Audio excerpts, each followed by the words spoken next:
आप सभी को नवरात्रि की ढेर सारी शुभकामनाएं। तो आज के इस वीडियो में हम जानेंगे कि नवरात्रि का महत्व और कथा। साथ ही साथ हम ये भी जानेंगे कि नवरात्रि बनाने का असल में कारण क्या है। नवरात्रि का पर्व शक्ति की उपासना का महापर्व माना जाता है, जिसे वर्ष में 4 बार मनाया जाता है, जिसको कि हम माघ, चैत्र, आषाढ़ और अश्विन मास में मनाते हैं। इसमें चैत्र और अश्विन मास की नवरात्रि विशेष रूप से प्रसिद्ध है। नवरात्रि में माँ दुर्गा के 9 रूपों की आराधना और उपासना की जाती है और भक्त उनकी उपासना करके, पूजन करके, पाठ करके और साधना करके माँ को प्रसन्न करते हैं और उनकी आराधना और उपासना में लीन हो जाते हैं। मुख्यतः रूप से नवरात्रि बनाने के 2 पौराणिक कथाएं मानी जाती हैं, जिसमें कि पहली कथा महिषासुर की वध की कथा है और दूसरी कथा श्री राम जी के द्वारा माँ दुर्गा की उपासना है। तो पहली कथा के द्वारा ये माना जाता है कि जब प्राचीन समय में महिषासुर नामक एक असुर ने बहुत ही ज्यादा कठिन तपस्या की,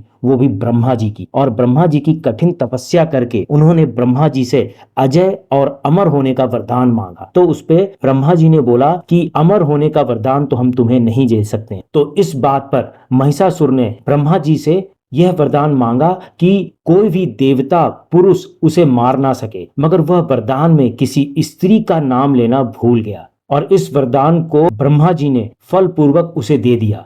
और इस वरदान के कारण महिषासुर बहुत ही ज्यादा अत्यंत शक्तिशाली और बहुत ही खतरनाक हो गया, जिसकी वजह से तीनों लोग थर थर कांपने लगे और उसका बल दिन पर दिन बढ़ता चला गया। और फिर सभी लोग ब्रह्मा विष्णु महेश के पास पहुंच गए।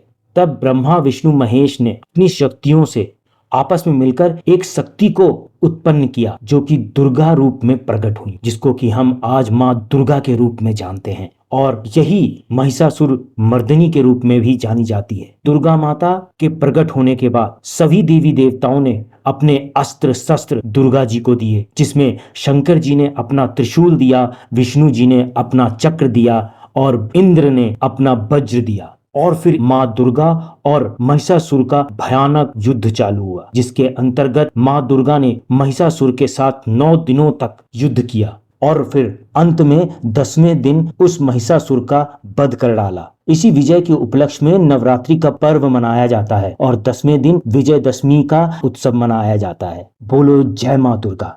इस पहली कथा के साथ साथ एक दूसरी कथा भी बहुत ही ज्यादा प्रसिद्ध है, जिसमें श्री राम द्वारा माँ दुर्गा की उपासना की गई थी। इस उपासना में रामायण के अनुसार जब भगवान श्री राम रावण से युद्ध करने जा रहे थे, तब उन्होंने माँ दुर्गा की उपासना की थी और उन्होंने माँ दुर्गा की उपासना उनको प्रसन्न करने के लिए 9 दिनों तक करी और ये 9 दिन की उपासना बहुत ही कठिन तपस्या के रूप में करी, जिसकी वजह से माँ दुर्गा बहुत ही ज्यादा प्रसन्न हो गई और उनको प्रसन्नता पूर्वक विजय का आशीर्वाद दिया, जिसकी वजह से श्री राम जी ने रावण के ऊपर विजय प्राप्त की। नवरात्रि के 9 दिनों में माँ दुर्गा के 9 स्वरूपों की पूजा करते हैं, जिसमें कि पहली माँ है शैलपुत्री, पर्वतराज हिमालय की पुत्री। दूसरी है ब्रह्मचारिणी, कठोर तपस्या करने वाली देवी। तीसरी है चंद्रघंटा, 10 भुजाओं वाली सौम्य क्रोधित रूप में नजर आने वाली। चौथी है कुष्मांडा माता, जो कि सृष्टि की रचनाकार है। 5वीं है स्कंद माता, जो भगवान कार्तिकेय की माता है। 6ठी है कात्यायनी माता, जो कि महर्षि कात्यायनी की पुत्री हैं। और 7वीं है कालरात्रि, जो कि राक्षसों का संहार करने वाली है। और 8वीं है महागौरी, जो कि श्वेत वस्त्र धारणी शांत स्वरूपा है। और 9वीं है सिद्धिदात्री, और जो कि सभी सिद्धियों को प्रदान करने वाली है। नवरात्रि का यह त्योहार न केवल धार्मिक दृष्टि से महत्वपूर्ण है, बल्कि यह आत्मशुद्धि और साधना का भी समय होता है। इस दौरान साधक और भक्त उपासना करते हैं, भजन कीर्तन करते हैं और गरबा भी करते हैं, जिससे माँ दुर्गा प्रसन्न होती हैं और सभी को अपना आशीर्वाद देती हैं। बोलो जय माँ दुर्गा।